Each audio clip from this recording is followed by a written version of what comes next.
Bueno, señores, buenas noches, bienvenidos. Gracias por arrancar la semana con Animales Sueltos. Estaba charlando con mis compañeros esta noche, que sigue siendo una noche hiper especial, una noche con muchísimas novedades y con muchísimas cuestiones que vamos a ir hablando en minutos nada más. Gracias por estar como cada una de las jornadas que tenemos en Animales Sueltos.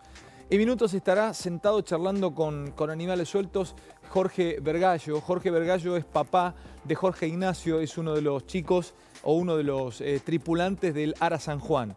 Es marino de carrera, fue tripulante también, Jorge padre, fue comandante del Ara San Juan durante mucho tiempo y es una nota muy difícil para mí. Es una nota especial, es una nota que tiene un montón de aristas y por supuesto es, ustedes pónganse en el lugar de quien entrevista, qué tono llevas adelante en una nota como esta. Realmente se hace muy difícil, pero vamos a hacerla con muchísimo respeto y vamos a estar charlando con el papá de Jorge Ignacio, que aún es buscado, por supuesto, es buscado y si bien hay una mínima esperanza, aún está la esperanza de que estos chicos estén con vida. Incluso vamos a estar charlando esto con el papá.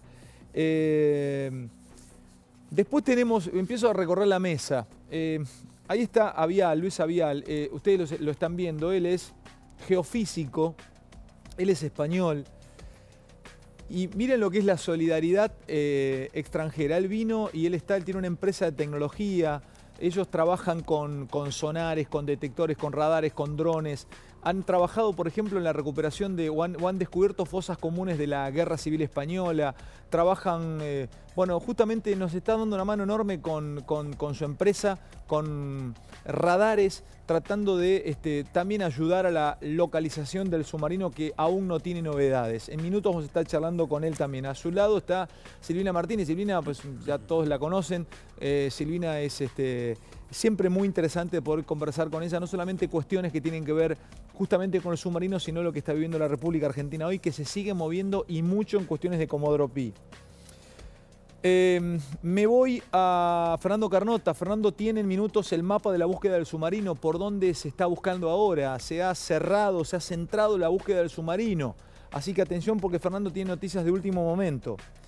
Romina Mangel, de las que más sabe, si no es la que más sabe de cuestiones de Comodoro Pi en la República Argentina, tiene muchísima data sobre la atención de Cristina Fernández de Kirchner la semana que asume. Es una semana altamente tensionante. ¿Por qué? Por causa los sauces y encubrimiento memorándum firmado con Irán. Atención por el dato que trae Romina hoy. Casanelo procesa barata por los gastos. En minutos vamos a estar charlando esto con Romina. Dani Santoro. Más información del submarino. El contrato para el recaptado de las baterías del San Juan. Ahora en un minuto vamos a estar charlando de esto, no sé de qué se trata, pero Daniel va a contarles. Y las causas de corrupción que giran alrededor de la reparación del San Juan. La ruta del dinero acá, la Cámara Federal intimó a Casanelo para que decida si indaga o no a CFK, lo tiene Santoro. El profe Esper nos va a mostrar una serie de placas. El desastre del submarino es una tragedia casual o causal. El profe es un probabilístico, el profe sabe de probabilística, es un matemático, es un empirista. Por supuesto que es experto en una ciencia social como es la economía, porque tiene mucho contenido social, de comportamiento humano. Pero es un probabilístico, es un sabio con cuestiones de numerológicas y en minutos el profe nos va a dar su mirada también. Quiero que tomemos a Eddie Zunino, otro extraordinario referente del periodismo argentino. Vamos a hablar caso Maldonado Mapuches, el problema de fondo de todo lo que pasó. Ley de emergencia de tierras aborígenes y atención porque lo dijo el turco también, lo quiero homenajear al turco Asís, en la mira Ángelo Calcaterra. Lo embargaron, o pidieron embargar a Ángelo Calcaterra por 54.000 millones de pesos. ¿Quién es Ángelo Calcaterra? Te lo va a contar en minutos Eddie Zunino. Ya me voy a la mesa porque esto viene muy interesante y además estamos esperando la charla con el papá, con Jorge Vergallo. Señores, buenas noches. Gracias por venir a todos. Buenas noches. Empiezo vamos por lo más, por lo de Noticias de último momento. A ver, ¿qué tenemos, chicos? ¿Qué tenés, Fer? Sigue la búsqueda. La verdad que el operativo es cada vez más impresionante y cada vez más acotado, en un radio de 74 kilómetros nada más, en una profundidad que va entre 120... ¿Tenés para mostrarnos? Vamos a empezar a mostrar ya Dale. rápido, vamos a la información. ¿Qué tenés para mostrar? Mira, ¿El mapa lo tenés vos? tenemos el mapa de los 74 kilómetros en donde están trabajando los buques que están trabajando. Hay 30 buques en total en todo el operativo, 16 concentrados en el lugar, en ese radio de búsqueda. Ahí lo vemos. ¿Qué es esto? A ver. A ver. Le pido a Vial también que nos dé una mano, a ver si nos puede Sí. ayudar, Vial es geofísico. ¿Esto es un mapa del océano? Bueno, está dividido por cuadrículas, en mi Ajá. opinión, y hay 6 barcos importantes aquí, que son 2, 2 y 2, con 2 ecosondas multihaz, 2 sonares de barrio lateral y 2 gradiómetros. Es la mejor tecnología que hay en el mundo ahora mismo. Ujú. A Luis, ver. acá están trabajando buques estadounidenses, buques noruegos. Sí, bueno, yo hablo de los equipos, me es indiferente el tipo de barco que lo está llevando, pero son ecosondas multihaz que están mapeando milimétricamente esa zona del fondo del mar. Es importante lo que explica Luis. ¿Cada color es un buque? ¿O una zona, búsqueda? una Es una zona. zona. Es un rastrillaje en cuadrículas, cada sensor tiene una diferencia de búsqueda. Hay sensores que están detectando 300, 500 metros de ancho, hay otros que trabajan en una frecuencia más estrecha.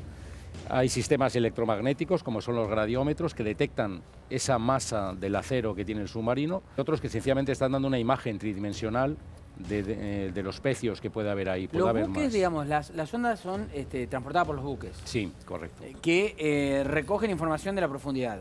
Exacto. Digamos, cuando se recibe información del lugar donde supuestamente puede llegar a estar, ahí va a ir el mini submarino. Sí, pero eso es una siguiente fase, es decir, la fundamental es la Primero localización. detectar dónde está. Y eso Localizar se el hace con pecio. las ondas. Se hace con las ondas que normalmente van descolgadas del barco. Por eso hay otros barcos de la Armada Argentina que llevan sonares de casco, que están haciendo trabajo auxiliar, pero desde arriba. En cambio, estos equipos son descolgados y... Luis, ¿cuánto puede llevar con esos 6 buques importantes? El radio de 74 kilómetros, ¿cuánto puede llegar a llevar en tiempo, decir, está acá o no está en los 74 kilómetros?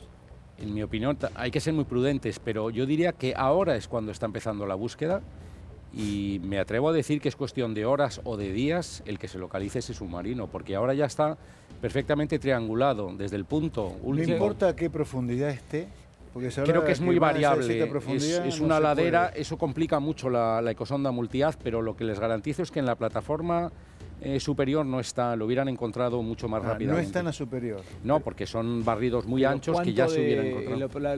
La pregunta del profe es central. Sí. Si ¿cuánto de profundo te detecta la mayor tecnología de todos estos No, buques? en detección pueden llegar a 4.000, 5.000 metros sin ningún problema. Tengan en cuenta que son ultrasonidos que llegan al fondo y listo. O sea, rebotan. detectar si Sí. estuviese en una fosa, hubiera caído a 1.200 metros, Se detecta perfectamente. El tema es Por ejemplo, sacarlo. Exacto. Bueno, sacarlo, por lo menos llegar a él e intentar La acceder. idea es pregunta como caer en tengo. un balcón. Si caes adentro del balcón, caerías dentro de una profundidad de 200 metros. Si Claro. caes afuera del balcón, ahí el talud tiene desde 1.000 a 3.000 El Pero metros. estos pero equipos ya- lo detectan igual. Por eso sí, detectarlo, pero el tema era buscarlo. Pero todo esto se debe porque llegó otro informe de la Organización Internacional. pero no nos vayamos del tema, Dani. No, es sigamos- eso, es eso, sí, es eso, sí, es sí, eso. sí, sí. Porque se redujo el área a 74 kilómetros, porque antes teníamos 2 provincias de Buenos Aires, ahora tenemos un lugar muy acotado. Hubo un segundo informe con este sistema de hidrófonos de los que hablamos la semana pasada, que achicó el lugar. El informe que llegó este fin de semana, lo que dice es que no hubo una segunda ni una tercera explosión, que esos sistemas no lo registraron, porque había una duda de que si hubo una segunda explosión después del cortocircuito de las baterías y si hubo un tercer ruido cuando el submarino llegó hasta el fondo, Cayó. ¿no? Eso no está en este informe nuevo que permitió reducir Ahora, la zona. lo tenemos a Vial, estoy leyendo acá y los dejo preguntándole unas cosas a este científico, una nota que hace Infobae. Dice, Abiel es un reconocido técnico español quien está aquí con nosotros, experto en geofísica, que cuenta con una gran trayectoria. El científico colaboró con el gobierno de su país en la búsqueda y localización de más de 90 fosas comunes de la Guerra Civil Española, de enterramientos de soldados y armamentos españoles de la Segunda Guerra Mundial y enterramientos de víctimas de crímenes de comunes, entre otros trabajos. O sea, tenés mucha experiencia no en buscar un submarino, pero... pero también hemos detectado varios, barcos, un helicóptero también hundido, Por ejemplo, aquí colaboramos también en la búsqueda del Mitsubishi y con un gradiómetro detectamos esa señal lateral, aunque fue localizado físicamente por una avioneta de ANAC. La de Tigre. Es decir, que no se la encontraba. lo que hay es unas diferencias, estamos hablando de alta mar y de un río como el Paraná, Iguazú, ¿no? O sea que para vos es cuestión de horas o de días. En mi opinión sí, pero no Hay es... una pregunta que te quiero hacer, Luis, que no se haya detectado hasta ahora. Sí. ¿Ya te habla de que a determinada profundidad se sabe que no está? Eso iba a preguntar. No, lo que está claro que de lo que es la plataforma inicial, que me parece que son entre 0 y 200 metros, sí, eso está perfectamente barrido. O sea, ya podés deducir que está por debajo de los 200 metros. En mi opinión, en lo menos profundo no está. No está. Eso se hubiera visto prácticamente instantáneamente, pero es que hay que tener varios factores, en mi opinión, en cuenta. Yo también pienso que ha debido tener un fallo catastrófico, un incendio que produce cloro, produce hidrógeno, es decir, eso me temo que es fatal, ¿no? Pero tengan en cuenta que no es un barco que explota en superficie y que se hunde en un punto determinado. Es un vehículo submarino que va navegando debajo del agua. Por lo tanto, aunque tenga un problema grave, por inercia sigue navegando. Y eso es un poco lo que obliga a abrir ese radio. Una pregunta, no me acuerdo el nombre de la persona que había sido funcionario naval del gobierno de Cristina. Tetamanti. Tetamanti, bueno. Un especialista también aquí, el jueves pasado, nos dijo que más allá de cierta profundidad, si no recuerdo mal eran 400 metros, el submarino ese de más o menos una cuadra de largo, 100 metros, 80, 60, ¿no? me parece, 60. 65. Se reducía al tamaño, lo dijo literalmente, ¿no? Al tamaño de una, sí, que una lata de Coca-Cola aplastada, o sea, a la nada. En mi opinión no está claro eso, depende mucho del tipo de acero. Más allá que no esté claro, ¿puede ocurrir no, lo que se transforme a ese tamaño literal? Eso es lo que la gente confunde, entiendo yo, con la implosión, es decir, por esa presión, obviamente va intentando reducirse, pero es muy difícil. A ver, tengan en cuenta otra cosa. Si hubiera pasado eso, ahora mismo en superficie hubieran aparecido elementos, hubiera aparecido hidrocarburos, unas manchas, un chaleco salvavidas. Ese casco está intacto, en mi opinión. O sea, no implosionó entonces. Bueno, pudo implosionar, pero no quiere decir un fallo estructural como que esté en 20 trozos. Lo extraño porque no hubiera aparece, salido. No aparece nada. No te aparece nada. Porque está intacto, en mi opinión está intacto. Que la búsqueda empieza en este momento, o sea, hace 4, 5, ya 6 días se hablaba, ¿no?, de esta emisión sonora que localizaba cuál era la zona de búsqueda. Sí, pero bueno... ¿Por qué dice que en realidad la búsqueda empieza ahora? En mi opinión empieza ahora porque ya tenemos un punto de última comunicación, un punto GPS que tienen, me imagino, las autoridades de la Armada cuando emite en condiciones normales sus últimas informaciones. Tenemos un rumbo, que es el que tenía que recorrer hacia Mar del Plata, entiendo yo que es. Tenemos una velocidad estimada. Estos submarinos viajan muy despacito, entre 5 o 7 nudos. Más o menos. Luis, te quería preguntar una cosa que te escuchaba hoy comentar que a mí me impactó mucho, que tiene que ver con la capacidad de los ingenieros y los trabajadores argentinos en la adaptación del buque que tenía que salir. Sí. Que Luis dice que se lo van a llevar de estudio a Estados Unidos. No, a ver, yo estaba hablando con un ingeniero de la Marina de Estados Unidos, ellos están en Quantico, en Virginia, y él me comentaba que estaban absolutamente estupefactos de que se hubiera podido realizar en 72 horas lo que es el desmonte de la popa del barco que lleva ese barco noruego. Y que eso normalmente en su país hubiera costado meses. Tienen que planificarlo, tienen que estudiarlo, tienen que valorarlo, y que el ingenio, digamos, argentino de haber podido hacerlo en 72 horas, ellos lo van a estudiar, y de hecho lo han filmado también con los técnicos de la Marina que tienen allí. ¿Pero eso quién lo hizo? Se le cortó. ¿Los nuestros? Sí, argentinos le cortaron el chapón de la popa al buque noruego. Pero por eso, mirá, para poder subir el submarino. Claro, ese trabajo se tiene que hacer en meses y en un astillero, no se puede hacer en 72 horas. Y acá lo hicieron con lo han hecho perfectamente. Un grupo de soldadores, han trabajado día y noche. Han hecho un trabajo increíble. Entonces, este ingeniero, claro, ellos trabajan, estoy viendo la foto, es eso lo que les estoy hablando, ¿no? Ahí está. Eso no se puede hacer. Era todo madera. Ese laburo que hicimos acá, lo van a estudiar como... 72 horas, lo que ellos llevan meses. Pero, y cuidado, que también hay técnicos argentinos, ahora mismo en la fase de búsqueda, me estoy acordando de un capitán de fragata, se llama Walter Reynoso, hidrogeólogo, él estuvo con nosotros en la aeronave, y le aseguro que es un técnico de nivel mundial en sonares. Ese hombre está allí con todos sus compañeros. Es decir, tenían que estar, en mi opinión, muy orgullosos lo que está haciendo la nación argentina en este tema. Y obviamente Argentina no puede tener buques de rescate, no puede tener esta tecnología, pero tampoco lo tiene España.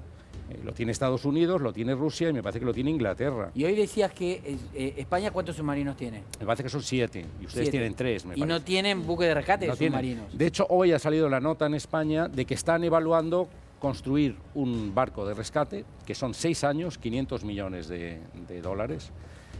Yo creo que justamente por el problema que ha surgido aquí. Esto va a cambiar el futuro. Ahora, decime una cosa. El otro día surgió la pregunta acá, Luis. Lo hacen porque hay una solidaridad de mar entre aquellos hombres de mar y submarinistas, Totalmente. o lo hacen porque vienen también, de todas maneras lo agradecemos como argentinos, también de entrenamiento. Yo soy un ruso, mando mi barco y entreno por si el día de mañana... propaganda. No, claro. yo creo que básicamente es un mundo muy cerrado, todos ellos, todo el mundo de los submarinistas, es un mundo que, digamos, yo lo equivaldría a los alpinistas, ¿no? Es decir, ellos se ayudan y presionan a sus mandos, entiendo yo. También es verdad lo que dice usted, es decir, es un entrenamiento muy vital, pero para sus propios submarinos. Es decir, toda esta gente piensa, lo que les ha pasado a ustedes me puede pasar a mí mañana.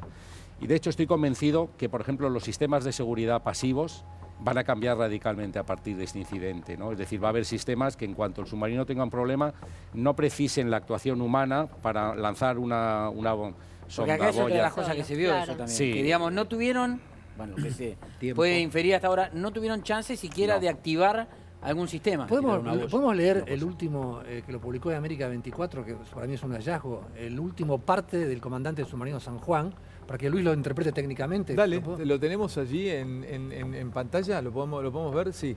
A ver qué significa esto. Esto es el miércoles a las 7 y pico de la mañana. El comandante de San Juan le reporta, esto es el último reporte que hubo hacia la base de Mar del Plata, dice.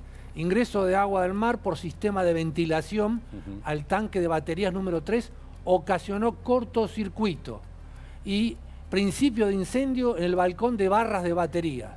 Baterías de proa fuera de servicio al momento de inmersión propulsando con circuito dividido. Sin novedades de personal, mantendré informada. Hubo un cortocircuito y hubo un incendio. Entonces, Bueno, a lo que principio usted estaba diciendo antes de que la carcasa podría estar entonces intacta y que podrían haber muerto por envenenamiento del aire. Entonces, El sería problema su aquí hipótesis. yo entiendo que es la entrada de agua, habrá entrado por el tubo de snorkel. No, dice que entró por el tubo de las baterías. No, por pero el agua en el ventilación, por el submarino sistema de entra por ventilación. el tubo de snorkel. Pero también no tiene un sistema de ventilación, las baterías. Pero el agua, una vez que entra en el submarino, empieza a deslizar, Ahora, me imagino, por el suelo, ¿Por qué llega a pudo ese haber grupo. entrado por el snorkel del agua Eso entonces? es bastante típico, lo que pasa que no suele provocar un fallo catastrófico. Hay una ¿Por qué válvula, ¿no? ¿Y por qué No. podría haber provocado? El snorkel, ustedes cuando entran en una pileta, ¿se acuerdan? O los niños que llevan un tubo, Sí. eso es un snorkel. Suelen sí. ponerle una bolita arriba, ¿no? Es lo mismo. Lo que pasa que los submarinos llevan sistemas eléctricos, electroválvulas, que si viene una ola, ellos tapan eso para que no entre en el submarino. Claro. Posiblemente ha habido un fallo de esos, ha empezado a entrar el agua Ah. y el agua, el problema, pruébenlo en su casa, si usted echa agua al televisor o a un cable eléctrico, O sea que pudo Hace haber un habido un cortocircuito. fallo en el snorkel probablemente. que no repelió, entre comillas, el agua que entraba por el snorkel, cosa que es lo habitual. Bueno, lo habitual, quiero decir que puede Poca llegar a agua, pasar en circunstancias extremas. Lo que Poca agua es común. sí, no, son poco. El problema es que ese agua, en cuanto toca esas baterías, Reacción o química. esos cables, hay una reacción química, se provoca cloro, se puede provocar hidrógeno. Ahora, en la hipótesis que Y es usted una- ¿Eso es maneja, letal? Es absolutamente Claro. letal, es decir, es una atmósfera confinada que llamamos, por ejemplo, en una refinería de petróleo, nosotros también agua trabajamos, es una atmósfera ATEX, es decir, eso, cualquier chispa provoca un incendio instantáneo. Pero la No es un hipótesis- incendio, en realidad es una explosión. en la hipótesis que usted maneja, ¿hay posibilidades de sobrevida? Ninguna, en mi opinión. Excepto que hayan tenido tiempo de cerrar compartimentos, pero creo que este ¿Por qué? submarino, porque es Veneno, absolutamente veneno, ¿no? letal, es decir, es una centésima segundo, usted respira eso, no Ah, es puede. inmediato. Inmediato. En el submarino Kursk soviético, una parte de la tripulación se refugió Eso porque es podían la única dividir el posibilidad. submarino en partes Lo y sobrevivió. compartimentas en partes y se van alojando donde se Pero puede, este donde me se parece puede. que no, que solo lleva tenía. una escotilla central. O sea, no les dio tiempo. Yo entiendo que no, porque si no hubieran iniciado las maniobras de salvamento, es Porque decir, vos- saltar las Pasa que vos no hay lo una que sola- hay una tenés- sola boya, no hay nada Ahora, tirado. Vos no lo hay que tenés nada. en un submarino son 3 niveles de navegación. Inmersión total a la profundidad que pueda aguantar. Inmersión a nivel de snorkel, que también sirve para las antenas tanto Exacto. para las antenas de comunicación como para todo. El submarino tiene que salir a respirar. en esa por esa toma de aire, como había olas de 8 o 10 metros, Entró agua. en ese ir y venir hubo el desperfecto, entró agua. Y Pero después lo puede que también pasa- circular lo como que un pasa, barco. yo estuve hablando unos minutos con el papá de Jorge Ignacio, antes que ahora ya está llegando al mano a mano con Animales Sueltos. Él me lo contaba, creo, seguramente lo dirá en la nota también, que lo que pasa es que la última comunicación del submarino fue después de eso. O sea, si hubiese entrado agua a las baterías por el snorkel, igual lo solucionaron a eso. O sea, no puede haber habido reacción química Bueno, ahí. según el parte, solucionaron el principio de incendio que la Marina dice en el lenguaje técnico que usamos nosotros, lo dijo Balbi, el capitán Balbi. El principio de incendio es incendio sin llamas y con humo, o sea, es una humareda. Lo que dice el parte que leía Daniel recién es que se inhabilitó ese sector de baterías donde había habido ese problema y que se siguió funcionando con otro sector de baterías. Eso no es lo mismo que decir el problema se solucionó, se apagó el incendio en todo caso. Pero son 3 sectores de habrá que ver baterías, cómo uno lo evolucionó. apagaron, ¿no? Claro. Ahora, ¿usted considera que la hipótesis principal puede ser una falla de las baterías o un error humano? No, yo estoy convencido que no es un error humano, es un fallo electroquímico instantáneo que no da tiempo a ninguna reacción. Ese fallo, de nuevo, la verdad que me obsesiona el tema. Ese fallo, ¿puede ser 100% obra del azar o hay algún problema eléctrico, mecánico en el submarino? A ver, eso es Agua muy en la delicado, claro. No hay nunca un motivo que provoque esa explosión. Puede haber 100.000 anteriores pequeñitos y lo que usted quiere decir es que a lo mejor habría que haber cambiado los cables o lo que sea, pero, oiga, es un submarino, es un elemento muy difícil de navegar. Hay accidentes, los va a haber siempre, desgraciadamente. Señores, quiero seguir con varias cosas y ya vuelvo otra vez porque tengo a Silvina Martínez que no abrió juego todavía y quiero hablar un poquito de las cuestiones de Comodoro Pi ligadas a la información que ella tiene.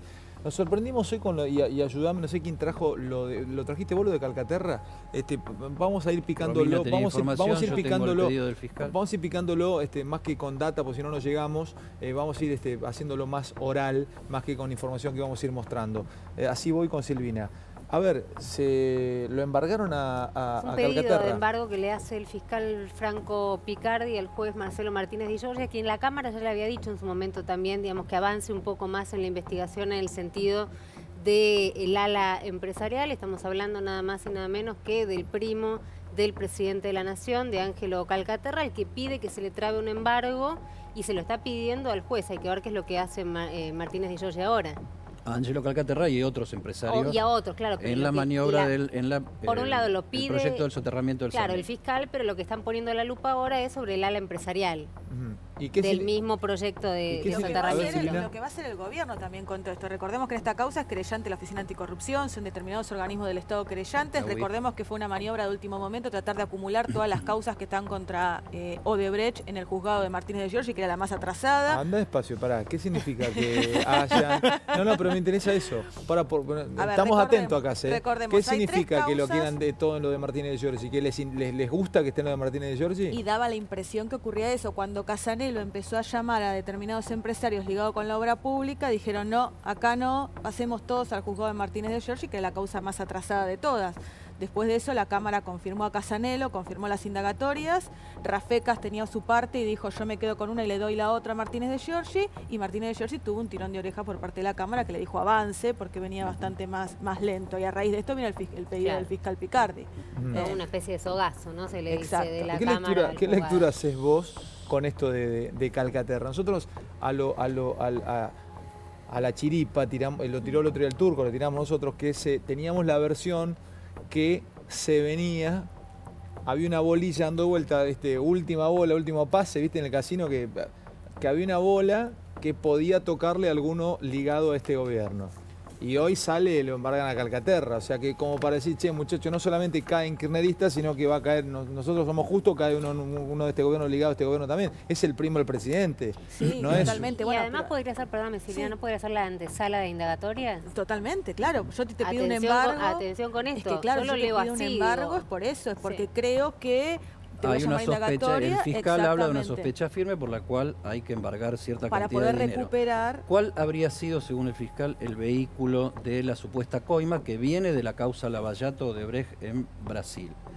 Una empresa inexistente, una empresa cáscara llamada CAESA, que vendía servicios de auditoría y de proyección, evaluación de proyectos, etcétera, que estaba dentro de la UTE, donde estaba Odebrecht, donde estaba IEXA, la constructora del grupo Macri, que hoy pertenece al empresario Marcelo Mindlin, pero que lideraba Angelo Calcaterra, primo del presidente, una empresa italiana, y CAESA, que todos los servicios que cobró CAESA no los cumplió, no los hizo, y entabla una vinculación de convenios y tratos anteriores similares de IEXA, la empresa de Angelo Calcaterra, con esta misma aparente sello de goma. Calcaterra no que se puede llama decir CAESA. que no fue su parte de la UTE, que él era parte de la UTE, que es una unión transitoria de empresas, Él pero puede que su decir parte lo no que tenía. quiera, él firma si lo dice lo en que infiere el indagatoria, fiscal. sí. Pero lo para, que si vos infiere el firmaste fiscal, y sos parte de una UTE, ¿soy solidario en la UTE? 30%. Es Así es no es la haya, participación así de mi IEXA, parte no haya pero- metido la pata. Independiente, pero déjame que te diga esto porque esto es la interpretación que yo entiendo que hace el fiscal, que CAESA, este supuesto sello de goma, que solo tendría su razón de ser en vehiculizar coimas, trabajos que se pagan pero nunca se hacen, llega a la UTE vía IEXA, porque IEXA ya la había contratado varias veces en varias oportunidades en los años 2000 hasta el 2010 aproximadamente. ¿Qué me decías, Silvina? ¿Ibas a agregar algo? No, claro, que eso es fundamental, que en la UTE, esto era mucho de las defensas que trataron de utilizar cuando salta el escándalo de Odebrecht. En todos los que estaban las otras empresas ligadas a Odebrecht decían, no, bueno, la que pagaba coima era Odebrecht, nosotros no sabíamos nada. Siempre era la máxima defensa que utilizaban. En realidad eran todos. La UTE se conforma para hacer un determinado trabajo, pero la responsabilidad es de todos en este caso. Acá lo que se está esperando es la respuesta a un exhorto de Casanelo por otra obra, por la obra de agua potable que va a responder Estados Unidos. Y esta tiene que ver también directamente con las coimas. No es que solamente hubo un direccionamiento de la licitación pública o que hubo. Eso fue una. Si Estados Unidos contesta ahí. No, pero yo van a digo en la quedar causa, mucho. en la propia causa que tiene Martínez Di Giorgi, en Esa esta es propia su- causa, digo, lo que estamos aparte de diciendo con soterramiento. Silvina es que me parece que con el pedido del fiscal por un lado y con lo que le dijo la Cámara, que toma alguna acción, digamos, cautelar sobre los bienes de los imputados, me parece que el próximo paso, casi inexorable, en Concreta, esta explicación que dice No es la, Ale, pri- es no es la indagatorio. primera vez, Sí, no es la eso es primera distinto. vez que en un caso de corrupción en la Argentina se utiliza una empresa inexistente para que sus servicios no prestados sean la justificación mediante facturas por trabajos que nunca se hicieron de las coimas. El más resonante de los años 90 fue IBM Banco Nación, donde una empresa de un alto funcionario de la Secretaría General de la Presidencia, Cattaneo, su hermano encabezaba una empresa que no tenía Era una empresa casi, que casi brindaba ni- servicios informáticos. casi en teoría. ni Es que oficinas, chicos, ni pero empleado, y que apareció ahorcado Pregunto en Ciudad y Universitaria. sigo picando con otros temas. A ver, brutal la pregunta. Calcaterra, primo del presidente, ¿tiene una mínima chance de ir en cana? Bueno, eso lo debería decir, bueno, por lo que dice el A fiscal, ver. sí, hay un embargo por 50 millones de pesos. Si querés yo te muestro algunas curiosidades. de ¿Por Angelo cuánto lo Calcaterra. embargaron, perdón? Hay un pedido de embargo de 53 millones de pesos. 54.000 millones de Millones de pesos, dice ahí. No, No, está mal el son 1000. 50. Está mal el Zócalo. 1000. Sí, salió un cable a la Son tarde son y todo el mundo se 50 confundió con millones. lo mismo. Son Hay que 50 sacarle millones. 3-0. Son 54 millones de pesos. 54 Ah, millones. cable la decía así. versión de toda la tarde decía 54.000 Sí, millones de sí, sí. pesos. No, Si acá querés, está, yo te acá muestro está, para este es el- responder a acá, su- este es el dictamen del fiscal. Son 54 54 millones de pesos. Ale, 54. para Es lo que responder- tenés en la billetera vos del otro lado viendo el programa. Para responder- Como que te marquen en 200 pesos. Para responder a tu pregunta, si querés te muestro brevemente curiosidades del currículum de Angelo Calcaterra A y su ver. relación con la obra pública. Ahí tenemos una placa, la placa 1. Angelo es el apodo familiar que tiene Ángel José Antonio Calcaterra, 59 años. Fue uno de los principales aportantes a la campaña de Cristina en 2007. Juegan todos los equipos, el muchacho. Claro, está bien. 400, casi 400.000 pesos, Diversifica. 396.000 y pico, eran al precio de aquella época unos $130.000. El kirchnerismo le adjudicó 30 obras de distinto tipo, incluso refacciones y pintura en la Casa Rosada. Pero ahí sí estamos hablando de una de las grandes empresas constructoras. Una de las grandes empresas constructoras, y EXA fue la tercera contratista del Estado en la era K. Y EXA se presentó como socia de Austral Construcciones, Lázaro Báez, para la construcción de las represas de Santa Cruz, de la Néstor Kirchner y la Cepernic, que terminaron ganando los chinos. Perdieron, pero bueno, se presentaron juntos, Ángelo Calcaterra y Lázaro Báez. Lázaro Báez habló de Ángelo Calcaterra en alguna de sus declaraciones. Hoy su empresa se llama SACDE, la compró el empresario Marcelo Mindling, uno de los preferidos del presidente. Se desconoce a cuánto compró la constructora ni cómo se constituyó el fondo con la cual la compró. Déjame hacerte un comentario. ¿Terminaste, Iri? Sí, sí. Porque en Argentina nos va como nos va, en parte porque nos hemos acostumbrado a la anormalidad. En Argentina la normalidad se transforma en normalidad y por eso nos va como nos va. Esto te lo digo porque vos viste cómo los empresarios de la construcción viven pidiendo que el gobierno haga obra pública. Yo no sé si nos hemos detenido un segundo a pensar en el delirio que es eso. O sea, una cosa es que el gobierno decida cobrarnos impuestos a nosotros para hacer obras de alcantarillado, de lo que sea, para la gente ruta, que no lo tiene, que sea, sí. ruta, lo que sea. Y otra cosa es que el empresario de la construcción nos haga creer a todos los contribuyentes que si no está la plata en nuestros impuestos puesto en la obra pública, acá no se construye ni un nicho, que no tienen que hacer ceniza a todo porque no se construye nada. Y en parte estos escándalos de corrupción ocurren por este problema conceptual que está de fondo. La obra que los empresarios de la construcción quieren hacer, que se la financien ellos saliendo a conseguir el tipo que quiere construir en el sector privado. La plata de los impuestos no está para que ellos pero perdóname, hagan José, obras. te pregunto, profe. Es para la gente. Pero, la obra profe, perdóname, pública, en pero todo ¿cómo caso. construye una gobernación, No. una ruta si no tiene la pala mecánica? Entendeme. Propiedad La privada obra pública. participada. Claro, una cosa es el derecho que la gente pobre puede tener para que se le haga un alcantarillado, el agua potable, etc. Y otra cosa es que el empresario de la construcción pida que se haga obra pública, porque si no, él no puede dar empleo. Estamos locos acá. ¿Me entendés? La plata de los impuestos es para que el Estado lo asigne a fines esenciales que tiene el Estado por cumplir. La defensa, por ejemplo, ¿no? Así nos va.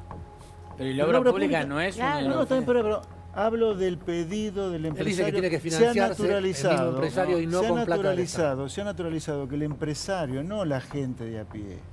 Es más, lo saco al político también del problema este. Que el empresario de la construcción alegremente pida al Estado, o sea, a nosotros, que se haga obra pública. Señores, Flaco, dame participación en las ganancias entonces. Parte de la Argentina de Borada Esper. Voy con ustedes dos, hago un ping-pong rápido. Cristina, vamos con Cristina. Si no estuviéramos hablando hoy, lamentablemente esta tragedia que estamos, ojalá nunca se confirme, ojalá que termine bien, pero la esperanza es muy pequeña del submarino. Estaremos hablando todo el día de Cristina y de qué está pasando con las causas. Voy. Dale. Arranco con vos y métanse y después voy con vos, Dani. ¿Vos qué tenés? ¿Qué tenés 29 de noviembre estás jurando como senadora. Sí. Estamos hablando de esta semana que es clave para, creo que 3 de las causas más importantes. La primera tiene que ver con la resolución que tiene que tomar el juez Claudio Bonadío vinculada a la indagatoria que le tomó, ¿te acordás? Por traición a la patria, encubrimiento. Es importante y están todos los ojos puestos ahí porque quieren ver cómo lo califica. De hecho, dicen que tiene mucho escrito ya el juez Claudio Bonadío y la calificación es muy importante, lo dijimos acá, para Cristina Kirchner, por lo que puede significar un procesamiento por traición. Y la gran pregunta es, ¿cómo la procesa? Por encubrimiento, si vos encubrís, digamos, a los autores ideológicos de un atentado, ¿cómo eso no lo interpretás como traición a la patria si es colaborar justamente con el enemigo? Están en este momento viendo esto. Por otro lado, la Sala 1 de la Cámara Federal debería confirmar, todos calculan que esta semana, Claro, ¿no? estuvimos Porque, hablando de eso, sí, tiene que ser... Esta semana el tema de los sauces, donde no solamente está Cristina, sino están los hijos, está Lázaro, está Cristóbal López, está Fabián de Sousa, esta famosa causa donde están todos los dedos de todos, porque el 80% de las propiedades era más o menos No, en que este se caso el alquilaba 100% entre Cristóbal exacto, y y Lázaro Báez. Y esas son las dos cuestiones que creo que se tendrían que resolver la misma semana donde jura Cristina Fernández de Kirchner como senadora. Y el otro tema tiene que ver con la ruta del dinero acá, que le pidió la Cámara a Sebastián Casanelo que apurara, digamos, el tema de Cristina Kirchner, a ver en qué situación está para poder elevarlo a juicio oral. Déjame que te cuente algo de Casanelo, que en esta me parece que, por lo menos yo no sé Silvina, le doy la derecha y de Silvina nadie va a decir que es kirchnerista, ¿no? Porque si no empiezan con esto. Lo que dice Casanelo hasta ahora es: yo no tengo pruebas, así como hay en los sauces que te digo están todos los dedos puestos, o en el tema de traición que puede ser más cuestionable y encubrimiento, pero donde hay pruebas y donde hay material. Lo que dice Casanelo es: señores, si ustedes quieren que yo la procese y que vaya por Cristina Kirchner, denme algo para trabajar sobre Cristina Fernández de Kirchner, porque en la ruta del dinero acá no aparece. Santoro escribió un libro, se llama La ruta del dinero acá, que es interesante que ustedes vayan a comprar mañana, porque está todo en ese libro. Y Santoro, es un libro de ¿cuántas páginas, Daniel? 300 páginas. 300 páginas. O sea, vos trabajaste casi como un juez de instrucción en ese libro.